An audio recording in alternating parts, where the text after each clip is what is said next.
नमस्कार, हरियाणा न्यूज देख रहे हैं आप और मैं हूं आपके साथ ज्योति सांगवान। हरियाणा में जल्द ही चुनावी दंगल शुरू होने जा रहा है। चुनावी योद्धा अभी से जीत का दावा कर रहे हैं, चुनावी कसरत जारी है। लेकिन योद्धाओं के जीत के दावों और वादों के बीच आपका अपना चैनल हरियाणा न्यूज एक बेहद खास कार्यक्रम लेकर आया है।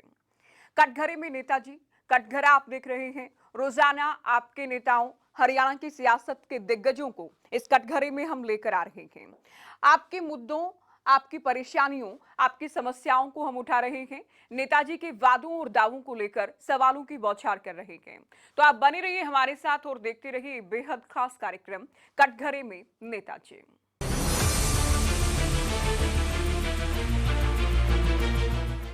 तो आज के हमारे खास कार्यक्रम के जो खास मेहमान हैं वो एकमात्र ऐसे बीजेपी नेता हैं जो जब से बीजेपी हरियाणा में सरकार में आई है तब से मंत्री हैं। जी हाँ, मनोहर पार्ट 1 में, मनोहर पार्ट 2 में और साथ ही अब नायब सरकार में भी मंत्री हैं। आप समझ गए होंगे आज के हमारे मेहमान हैं कैबिनेट मंत्री बनवारी लाल।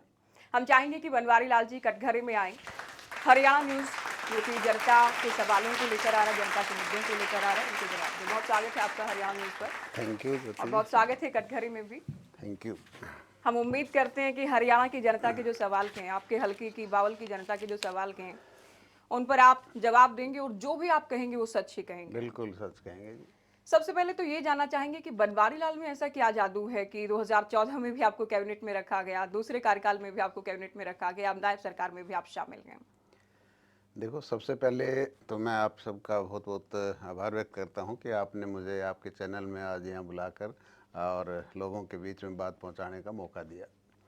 और जहाँ तक मेरे मंत्रिमंडल में रहने की बात है तो मैं पार्टी का भी बहुत बहुत आभार व्यक्त करता हूँ और हमारे शीर्ष नेतृत्व का भी आभार व्यक्त करता हूँ कि उन्होंने मुझ पर विश्वास जताया और मुझ पर मुझे ये जिम्मेवारी दी।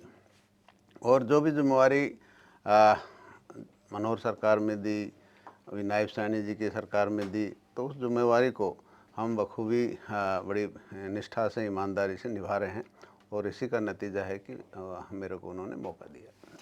पिछली बार की बात करें, विधानसभा में केवल 2 मंत्री ऐसे थे, आप और अनिल विज, जो अपनी सीट बचा पाए थे, फिर से जीत पाए थे। तो इस बार जो लोकसभा का परिणाम आया कि मंत्री जी, क्या उम्मीद आपको लग रही है, क्योंकि विपक्ष तो कह रहा है कि साफ होने वाली है बीजेपी, क्या मंत्रियों के सामने भी अपने हल्के बचाने की चुनौती इस बार भी होगी? देखो, चुनाव एक चुनाव होता है और चुनाव को हल्के में नहीं लेना चाहिए। और जो भी कमियां रही हैं, मान लो लोकसभा के चुनाव में, उन कमियों को हम जनता के बीच में जा कर के दूर करने का प्रयास करेंगे और करना भी चाहिए। और ऐसा कुछ नहीं है कि भारतीय जनता पार्टी कहीं कमज़ोर है। ठीक है, कांग्रेस ने लोकसभा के चुनाव में कुछ झूठ फैला करके, जैसे एससी समाज में कि भाई आपका आरक्षण ख़त्म कर देंगे, आपका संविधान में बदलाव कर देंगे, तो इस तरह की जो दुष्प्रचार करके लोगों को गुमराह करके वोट बटोर लिए। लेकिन ऐसी कोई बात नहीं कि कांग्रेस ने गुमराह किया या फिर हरियाणा नाराज था बीजेपी से? नहीं, ऐसा कुछ नहीं है। क्योंकि पिछली बार क्लीन स्वीप आप लोगों ने किया, पहली बार था। इस बार भी दावा था कि करनाल उपचुनाव समेत 11 कमल खिलने वाले हैं, लेकिन लोकसभा में तो सीधा आप लोग हाफ हो गए। नहीं, मैंने यही कहा ना कि कुछ एक इश्यूज हैं, कुछ हमारी सीटें, जैसे मान लो सोनीपत की सीट लगभग 20,000 से हम हारे हैं, तो बहुत नज़दीकी मतलब ये हार है। इसको मतलब ऐसा नहीं कि बिल्कुल स्वीप कर दिया।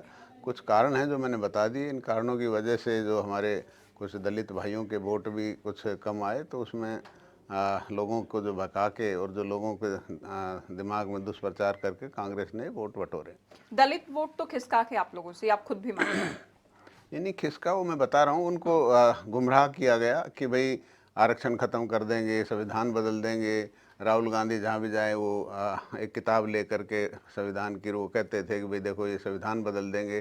तो उसमें जो लोग थे उसके बहकाव में आ गए। क्या आपको लगता है हरियाणा के लोग जो आपको देख रहे हैं ऐसे हैं, क्यों किसी के बहकावे में आ सकते हैं? नहीं ऐसा बहकाया जा सकता है हरियाणा वासियों भाई, को? बता तो रहा हूँ, बकाए जा सकते हैं। उनको दिमाग में कुछ आ गया कि भाई जैसे अभी बदलना दें, जैसे ये कह रहे हैं कि, तो कुछ लोग जो अनपढ़ हैं, जो बेचारे भोले भाले लोग हैं, वो बहकाव में आ गए। अहिरवाल की बात करते हैं। पहले कार्यकाल में भी और दूसरे कार्यकाल में भी अहिरवाल ने एक बड़ी भूमिका अदा की है बीजेपी सरकार बनाने में।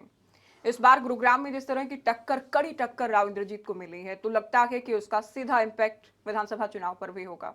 राही मुश्किल होंगे। देखो, चुनाव अभी में फ़र्क तो पड़ता है। जैसे मान लो लोकसभा का मार्जिन कम हुआ है तो कुछ विधानसभा में फ़र्क पड़ा है, लेकिन जो मैंने कहा कि जो चीज़ें, जो परिस्थितियाँ लोकसभा के अंदर थी वो विधानसभा के अंदर नहीं होंगी, क्योंकि एक एक मुद्दा ऐसा था जो मैंने बताया, इससे काफ़ी असर पड़ा है। और जिस तरह से देश की सरकार ने और प्रदेश की सरकार ने जो 10 साल के अंदर सबका साथ सबका विकास और बिना भेदभाव के जिस तरह से विकास करवाए, अंत्योदय के सिद्धांत पर जैसे काम किया है, और पूरे प्रदेश के अंदर समान विकास जैसे हुआ है, पहले की सरकारों में ऐसा नहीं होता था। तो इसका लाभ हमें आने वाले विधानसभा चुनाव में मिलेगा, क्योंकि देश की भारतीय जनता पार्टी की, चाहे देश की सरकार हो चाहे प्रदेश की सरकार हो, एक व्यवस्था परिवर्तन का काम दोनों सरकारों ने किया है। और उस व्यवस्था परिवर्तन के अंदर जो ऑनलाइन सर्विसेज की वजह से घर बैठे उनको सुविधाएं मिल रही हैं, भ्रष्टाचार कम हुआ है, और योग्यता के आधार पर जो नौकरियां दी उसका लाभ आम जनता को मिला है। आप ये उपलब्धियां बता रहे हैं, करप्शन कम हुआ है, योग्यता के आधार पर नौकरियां मिली हैं, व्यवस्था परिवर्तन हुआ है। लेकिन लोकसभा चुनाव के ठीक बाद, अब से कुछ दिन पहले ही कांग्रेस ने 0 नंबर सरकार को दिया है। चार्जशीट जारी की गई है बीजेपी सरकार के खिलाफ। 15 सवाल पूछे गए हैं, जिसमें करप्शन को लेकर बात हुई, महंगाई को लेकर बात हुई है, ओबीसी एससी को लेकर बात हुई है, किसानों को लेकर, क्राइम को लेकर सरकार को आड़े हाथ लिया गया है। तो कांग्रेस का हिसाब दे पाएंगे आप लोग चुनाव में जाने से पहले? देखो, हम जनता के बीच में विकास के मुद्दे को लेकर के जाएंगे। लॉ एंड ऑर्डर की जहाँ वो बात करते हैं, तो मैं ये कहना चाहूँगा कि उनकी सरकार के टाइम बल्कि ज़्यादा अत्याचार हुए हैं। चाहे आप दलित समाज की बात कर लें, आपने मिर्चपुर कांड है, गोहाना कांड है, और बहुत से ऐसे कांड हुए, लेकिन आज भारतीय जनता पार्टी की 10 साल की सरकार में कोई इस तरह की घटना नहीं घटी है। दूसरा, जो ये लोग कहते हैं कि भाई हमारी सरकार आई तो हम जो आरक्षण का बैकलॉग है उसको पूरा करेंगे। मैं ये कहना चाहता हूँ कि भाई जो ये बैकलॉग है ये कांग्रेस की तो देन है। अगर कांग्रेस ढंग से भर्तियाँ करती, ढंग से रिजर्वेशन की पॉलिसी को लागू करती, तो आज ये बैकलॉग नहीं होता। तो ये बात तो आप लोगों पर भी लागू होगी। आप लोग ओबीसी का बैकलॉग अब भरने की बात कर रहे हैं, 2 कार्यकाल आप लोग पूरा करने जा रहे हैं। अब जब चुनाव में जाना है तो कांग्रेस ये कह रही है ओबीसी को आप लोग बरगलाने का काम कर रहे हैं, रिझाने का प्रयास कर रहे हैं। नहीं, चलो हमारी तो अभी ओबीसी को हमने रिजर्वेशन वगैरह देने का काम तो किया, लेकिन इन्हें वो तो भी कुछ भी नहीं जाते किया। जाते चुनाव में जाते नहीं जाते नहीं, ऐसा नहीं है। रिजर्वेशन तो काफ़ी दिन से है सरकार ओबीसी को, लेकिन बढ़ाया, क्रीमी लेयर बैकलॉग, बढ़ाई। हाँ बैकलॉग चलो ठीक है, अब कर रहे हैं। एससी का बैकलॉग भी हम धीरे धीरे पूरा कर रहे हैं, ओबीसी का भी पूरा कर रहे हैं। लेकिन कांग्रेस की सरकार में तो जिस तरह से भाई भतीजावाद होता था, इलाकावाद होता था, एक ही इलाके के लोगों का नौकरियां मिलती थी, एक ही इलाके का विकास होता था, लेकिन आज पूरे हरियाणा में समान विकास हो रहा है, समान योग्यता के आधार पर नौकरियां मिल रही हैं। तो एक बहुत बड़ा लाभ आम ओबीसी जनता पर को। सरकार फोकस्ड है इन दिनों, क्योंकि सबसे ज्यादा वोट बैंक ओबीसी का है। क्या शेड्यूल क्लास के लिए भी कुछ कर रहे हैं, आपके समाज के लिए कुछ कर रही है देखो सरकार, या आप कुछ कर पाए? देखो, सरकार ने जितना एससी समाज के लिए इस सरकार ने किया है, किसी सरकार ने नहीं किया। जो भी हमारी जन कल्याणकारी योजनाएं हैं, जिस तरह से जब हमारी सरकार आई तो जो मुख्यमंत्री विवाह सुगंध योजना के तहत जो राशि मिलती थी वो 31,000 रुपये मिलती थी, उसको हमने 51,000 किया। उसके बाद हमने 71,000, अब इस टाइम 71,000 रुपये हम लड़कियों की शादी में देते हैं। इसी तरह डॉक्टर भीमराव अंबेडकर पुनर्वास योजना थी, उसके अंदर हमारी सरकार आई तो 25,000 रुपये मिलते थे, हमने उसको 50,000 किया, और अब 80,000 हम इसकी राशि देते हैं। इसी तरह आपके SC ST एट्रोसिटीज़ वगैरह हैं, उनके अंदर भी हमने सीमा बढ़ाई है कंपनसेशन की, 8.25 लाख रुपए तक की है। और जो वकील की फ़ीस कांग्रेस के टाइम 5,000 होती थी, उसको हमने 11,000 किया, फिर उसको 22,000 किया। और बहुत सी स्कीम हैं जिनके तहत मतलब जो रिजर्वेशन की बात करें, जब हम सरकार में आए तो एक MBBS के बाद MD MS के अंदर रिजर्वेशन नहीं थी, और उसके लिए हमने भी प्रयास किया, क्योंकि मैं भी सर्विस में था, तो हमने भी प्रयास किए कि SC के बच्चों को MD MS में रिजर्वेशन मिले। लेकिन वो रिजर्वेशन कांग्रेस सरकार ने दी नहीं। लेकिन हमारी सरकार के अंदर, माननीय मनोहर लाल जी की सरकार के अंदर 2018 में MBBS के बाद MD MS में जो रिजर्वेशन दी, वो तो भी एक आपके बहुत बड़ा पास तो काम। एक लंबी लिस्ट है कि आप लोगों ने बहुत कुछ वो किया है शेड्यूल क्लास के लिए, उसके बावजूद भी आप लोगों को वोट नहीं मिल पाया लोकसभा में। देखो और मैंने आमजन में एक धारणा है, क्योंकि हम ग्राउंड जीरो पर भी कार्यक्रम करते हैं, चुनाव हरियाणा का, लोगों के बीच भी जाती है हमारी टीम, तो लोग ये कह रहे हैं बनवारी लाल जी कि जाट वोट तो कांग्रेस के साथ जा रहा है, इस बार लोकसभा में भी इस बात के संकेत मिल गए। ऐसे वोट भी कांग्रेस के साथ चुन के चला गया, और ये कॉम्बिनेशन अगर बनता है बावल में भी जाट प्लस एससी समाज का, तो ये बनवारी लाल की मुश्किलें बढ़ा सकता है जीत हार के लिहाज से। देखो हम ऐसा नहीं कह सकते कि सभी लोग ऐसे के एक धारणा है ऐसी। वो धारणा है, लेकिन ऐसा नहीं है। अगर सभी लोग चले जाएंगे, हर हर जाति के अंदर हर पार्टी का वोट बैंक होता है, लेकिन हम प्रयास करेंगे और हम लोगों को बताएंगे कि हमने इन समाज के लिए क्या क्या किया है। जैसे किसान के लिए भी जितना, जो किसान को मुआवजा देने का काम, किसान सम्मान निधि देने का काम, चाहे उनको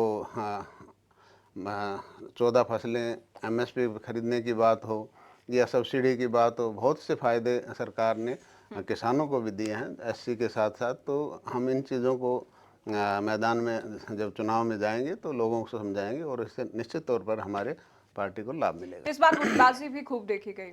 राव इंद्रजीत को लेकर ही बात करें, उनके हालांकि वो तो कांग्रेस में थे, तब भी आप जानते हैं, आप भी कांग्रेस में रहे, जिला अध्यक्ष रहे, कांग्रेस के खिलाफ भी बयानबाजी करते थे। बीजेपी में भी उनकी नजरें लगातार सीएम की कुर्सी पर के।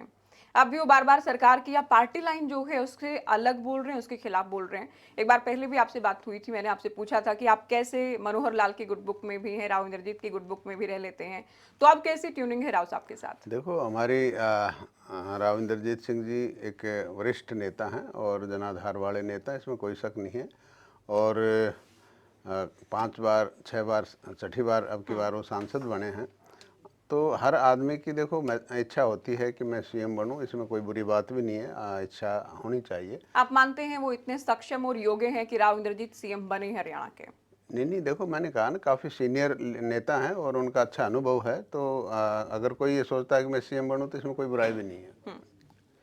तो आप उनकी इस बात के साथ हैं जब वो बार बार सवाल उठाते हैं?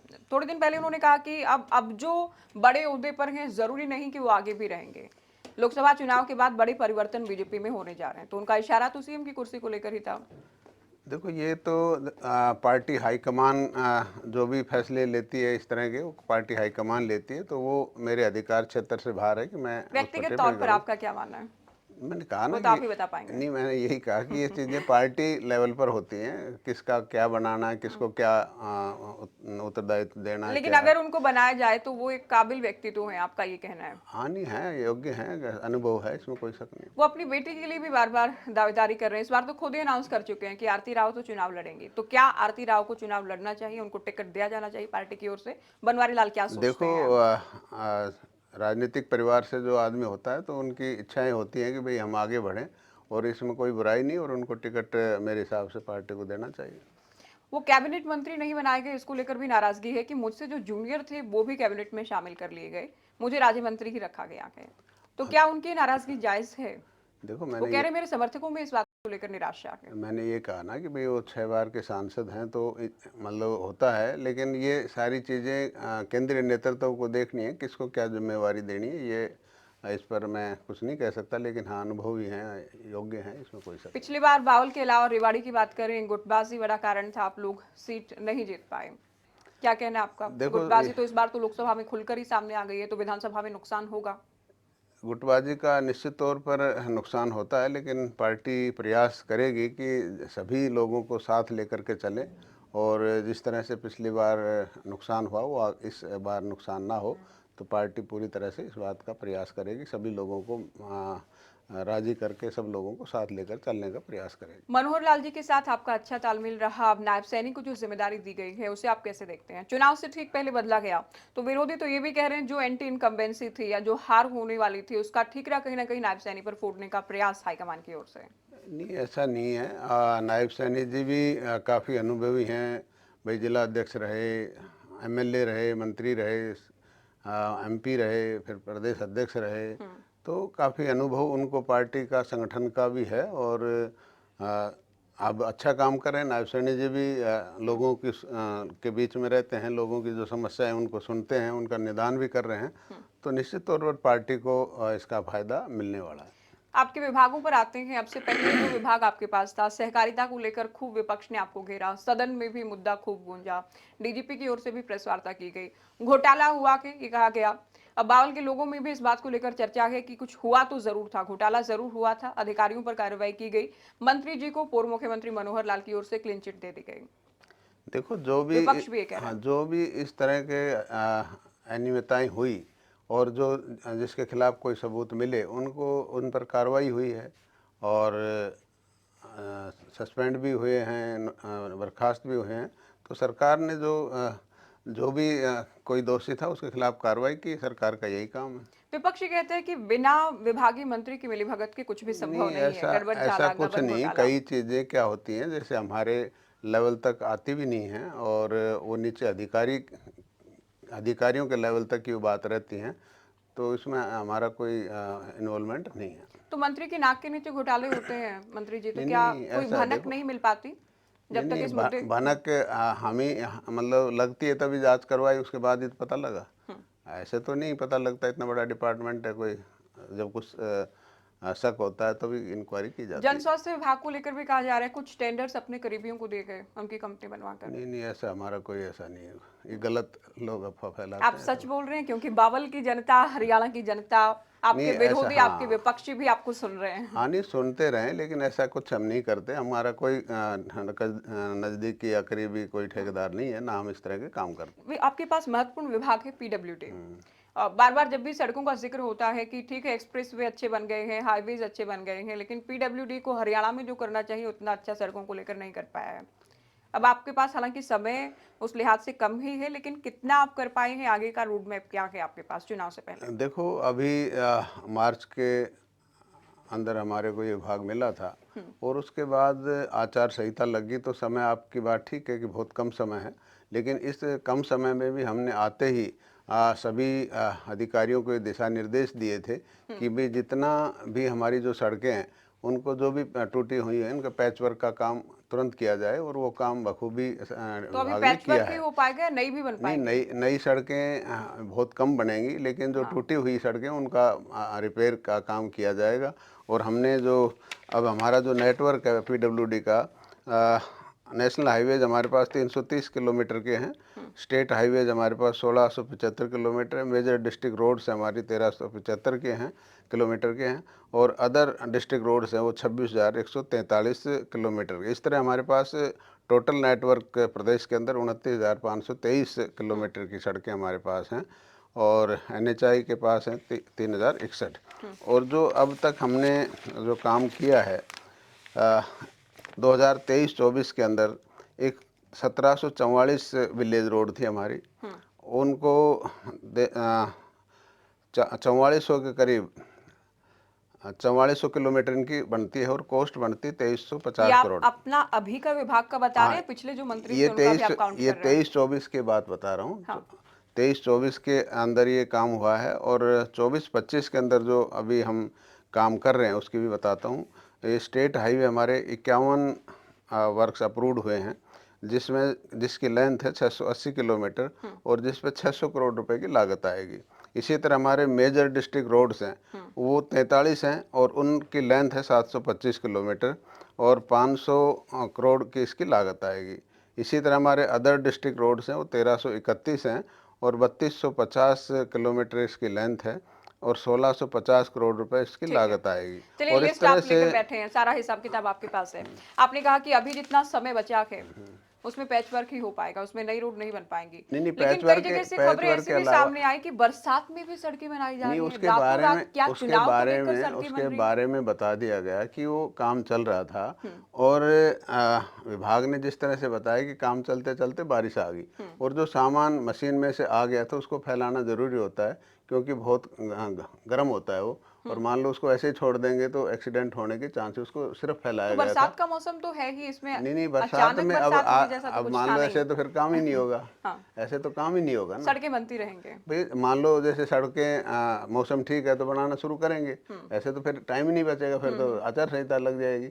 लेकिन बरसात के अंदर भी कुछ एक काम, जैसे मान लो रोड की लेवलिंग है, रोडियां बिछाने का है, जो अर्थ जो ज़मीनी काम है वो कर सकते हैं हम, और बरसात के बाद जो तारकोल डालने का ये काम विभाग होगा। आपको मिला तब क्या स्थिति थी? क्योंकि दुष्यंत के पास था, अलग-अलग दलों के लोग ये मानते हैं कि उनके पास जो थे विभाग उनमें बहुत घोटाले हुए हैं, कथित घोटाले। तो क्या स्थिति थी? क्या बदलाव और किस तरह के बदलाव आपको करने देखो, पड़े? हमने अपने अधिकारियों को जब ये विभाग मिला उसी टाइम बुलाकर सभी को ये कहा, भाई ईमानदारी से आपको काम करना है, और लोगों को ये दिखना चाहिए कि भाई पीडब्ल्यूडी विभाग क्योंकि एक महत्वपूर्ण विभाग है। अगर रोड अच्छी होंगी तो लोगों को आने जाने में सुगम होगा, लोगों के व्हीकल ठीक रहेंगे, समय बचेगा, एक्सीडेंट कम होंगे। तो एक बहुत महत्वपूर्ण विभाग है और इसको तुरंत दुरुस्त किया जाए, और कोई भी किसी तरह की इसमें गड़बड़ी ना हो, विभाग की बदनामी ना हो। तो ये दिशा निर्देश आते ही हमने दिए हैं, और मुझे लगता है कि अधिकारी अभी पीडब्ल्यूडी ठीक के काम साथ करें। साथ जन स्वास्थ्य विभाग भी एक ऐसा विभाग है जो सीधे जनता से जुड़ा के उसमें आप अच्छे से काम करते हैं तो दूसरे विधायकों के लिए भी आसानी होती है कि लोग नाराज नहीं होते। तो अब तो चूंकि मानसून का मौसम है तो चुनाव से पहले तो आपकी कड़ी परीक्षा होने वाली है। देखो, ये बात ठीक है कि जन स्वास्थ्य विभाग एक बहुत महत्वपूर्ण विभाग है, क्योंकि आम जन से जुड़ा हुआ है। चाहे गरीब हो, चाहे अमीर हो, चाहे बच्चा हो, चाहे बूढ़ा हो, सुबह उठते ही सबको पानी चाहिए, सीवरेज की सुविधा चाहिए।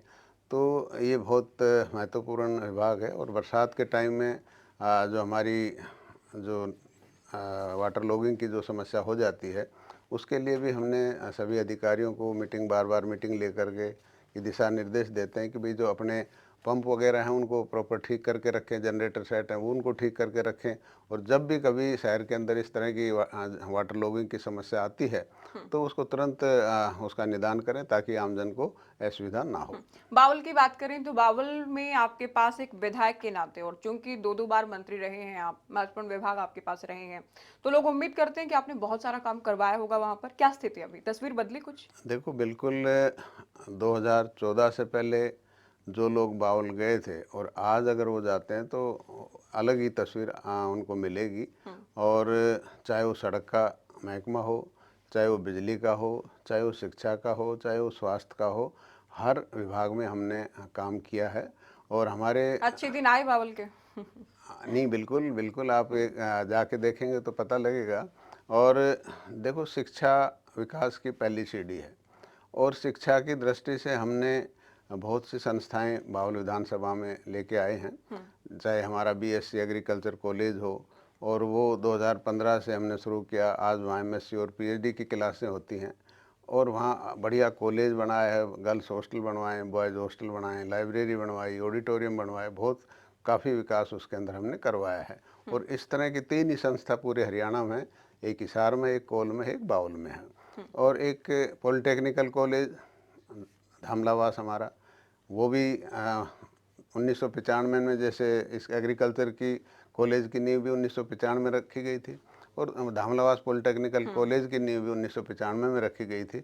लेकिन इतने 2014 और 95 के बीच में किसी भी राजनेता ने उसकी तरफ ध्यान नहीं दिया, लेकिन हमने उसको ठीक है, बनवाया और उसमें चलिए बच्चों। उपलब्धियों की जो बात आती है हम अपने दर्शकों अपनी जनता पर छोड़ देते हैं कि ये जो कटघरे में नेता होते हैं कितना सही और सच बता रहे हैं, लोकल लोग ज्यादा जानते हैं। पिछली बार जिस बात का हमने पहले भी जिक्र किया कि हरियाणा की जनता ने कैबिनेट मंत्रियों को चुन चुन कर हराया था, आप थे, अनिल विज थे जो जीत पाए थे। इस बार टिकट को लेकर कितना आश्वस्त हैं और मैदान में उतरे तो क्या हैट्रिक इस बार लगा पाएंगे आप? इस बात को लेकर कितनी उम्मीद है बावल से आपको? देखो, बिल्कुल टिकट का फैसला तो हमारा केंद्रीय नेतृत्व करता है, लेकिन मुझे पूरा विश्वास है कि जिस तरह से हम पिछले 10 साल से जनता के बीच में रह रहे हैं और इलाके में विकास करवा रहे हैं, तो हमारे पर विश्वास केंद्रीय नेतृत्व जताएगा। और जहाँ तक विकास की बात है, विकास भी हमने भरपूर कराया है, और लोगों के बीच में रहते हैं हम, जनता के बीच में रहते हैं, उनके दुख सुख में शामिल होते हैं, और आम जनता से सीधा संपर्क है, कहीं किसी बिचौलिए का कोई काम नहीं। तो मुझे पूरा विश्वास है कि तीसरी बार भी भारतीय जनता पार्टी की विजय होगी। कहीं और ऐसा तो नहीं कि आप लोग कहें कि कांग्रेस ने फिर से बरगला लिया? नहीं नहीं, ऐसा नहीं है। देखो, काम हमने करवाया है, जनता के बीच में रहते हैं तो समझाया जाएगा वो। और वो चीज़ लोकसभा के अंदर थी, रिजर्वेशन ख़त्म करना, ये विधानसभा में ऐसे इशू नहीं आएंगे। जी, बहुत शुक्रिया आपने वक्त दिया, कटघरे में आप आए, हरियाणा न्यूज़ के इस कार्यक्रम में आए।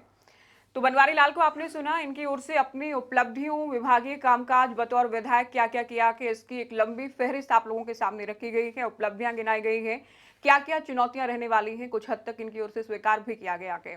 तो सवाल हमने पूछे हैं, मुद्दे आपके थे, परेशानियां आपकी थी, अब मंत्री जी पास हैं या फिर फेल, ये आपको निर्णय लेना है। फिलहाल दीजिए इजाजत, नमस्कार।